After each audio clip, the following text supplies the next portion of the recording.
वाघोलीचा जो नगर रोड आहे, नगर रोडची एक कॅपॅसिटी आहे की 70,000 व्हेकल दररोज समजा हायवेवर जाऊ येऊ शकतात. आता किती झाला? आता तिप्पट झाला.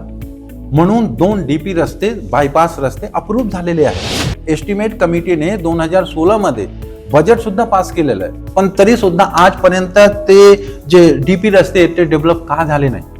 कोणाच्या दबावामुळे हे सगळं होत नाही? मी सांगतोय सगळं करप्शन. रोड 2 बायपास रस्ते झाले नाही. आणि करप्शन म्हणजे फक्त मनी इन्व्हॉल्वमेंट आहे म्हणून करप्शन नाही. करप्शनची जी डेफिनेशन आहे, समजा हे करणारे कोण लोक आहेत, ज्यांना जनता निवड करून लोकप्रतिनिधी म्हणून आम्ही निवड करून देतोय, तर एक अपेक्षा असतं ना की तुम्ही हे काम करून देणार. मागच्या 25 वर्ष झालं एवढा टाउन प्लॅनिंग अप्रूव्ह झालं.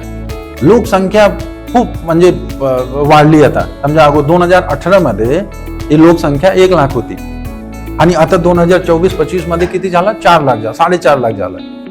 तर मागचे 5-6 वर्षात 4 टाइम्स हे झालं. पण तरी सुद्धा डेव्हलपमेंट 2 रस्ते डेव्हलप झाले नाही. आणि एवढा नाही, फक्त तिथे एक CCTV कॅमेरा जर बसवायचा असेल किंवा एक ट्रॅफिक सिग्नल, बकोरी फाटाचा एक सिग्नल होता, तिथे आम्हाला खूप पाठपुरावा केला की तिथे बकोरी रोड पर एक सिग्नल जर बसवलं ना तरी सुद्धा थोडा ट्रॅफिक मॅनेजमेंट करणं सोपं होईल. मग मागच्या वर्षी तिथे सिग्नल बसवला गेला. माझी एवढंच म्हणणं आहे की कुठलीही समस्या जटिल नाहीये, फक्त काम करणारा माणूस पाहिजे आणि तेवढी इच्छाशक्ती पाहिजे. आणि इच्छाशक्तीपेक्षा जास्त कॅपेबिलिटी सुद्धा पाहिजे. जर इनकॉम्पिटंट पर्सन असेल, ज्यांच्याकडे कळत सुद्धा नाही की लवकरात लवकर काम कसं करून घ्यायचं, त्यांना पॉलिसी सुद्धा कळत नाही, तर ते काम करून कसं तुम्हाला देणार?